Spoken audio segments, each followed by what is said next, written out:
Hi, my name is Dakota Thomas, and I'm from Lincoln, Nebraska. So I went to the foster care system in 8th grade, about December. I had 5 other siblings with me, and I was living with my grandma at the time, and my mom was in Crete. So then the system came to my mom's house. Then they got taken away for neglect, abuse, and drug abuse in the house. Then in the system, I was with all my siblings for about 6 months till the end of the school year, so like December all the way to May. So I chose to stay in the system, go with my stepdads, or go with my real dad.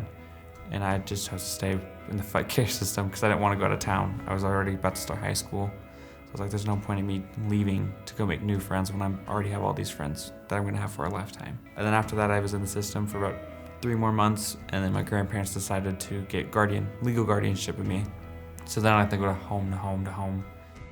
So I was with my grandparents for a while, and they would always have money for me. So the state would always provide that money for my grandparents for me.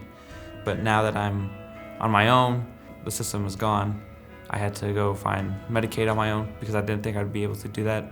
And they finally were like, well, since you're in the system, you can still be on it, which was nice. But without that support there, it's like kind of like challenging. And that's why it's easier with Central Plains to help me going forward. When I first started getting connected, I was really nervous because I didn't know Elisa. I didn't know anyone. I just kind of was like, well, I'll just do this just to see what it's about. We usually meet up at a time that either works for me or Elisa. Well, like the last place we met was Panera.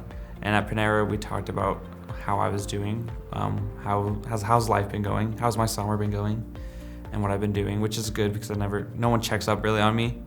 And then she was like, well, how's school going? And I was like, I don't really know what I'm doing. And she was like, well, how about you start looking forward, like more into the future and what you want to do. So then we started to apply for college because I didn't do that. And she helped me do that because before we didn't really do anything because I was in high school. In high school, I kind of knew what I wanted to do. But now that I don't know what I want to do, it's helping more because she's helping me out. Some of my longer term goals is to go back to school, either next semester or next school year. I'm kind of just in the middle right now. When I first started high school, I didn't know anything about it. All I know is I was like, I need to get my FAFSA done, I need to get all this done so I can go to college. Didn't know what I wanted to do. Didn't really know how to apply to it because I just was expecting to work a 9 to 5 and just call it good all day and then working paycheck to paycheck. But now that I have more goals that I want to do in the future, so I want to go back to school and finish a degree so I can live a life that's more above average than just being poor. My future, I'm looking forward to like getting a degree and finally be able to get a new car and just hopefully buying a house one day.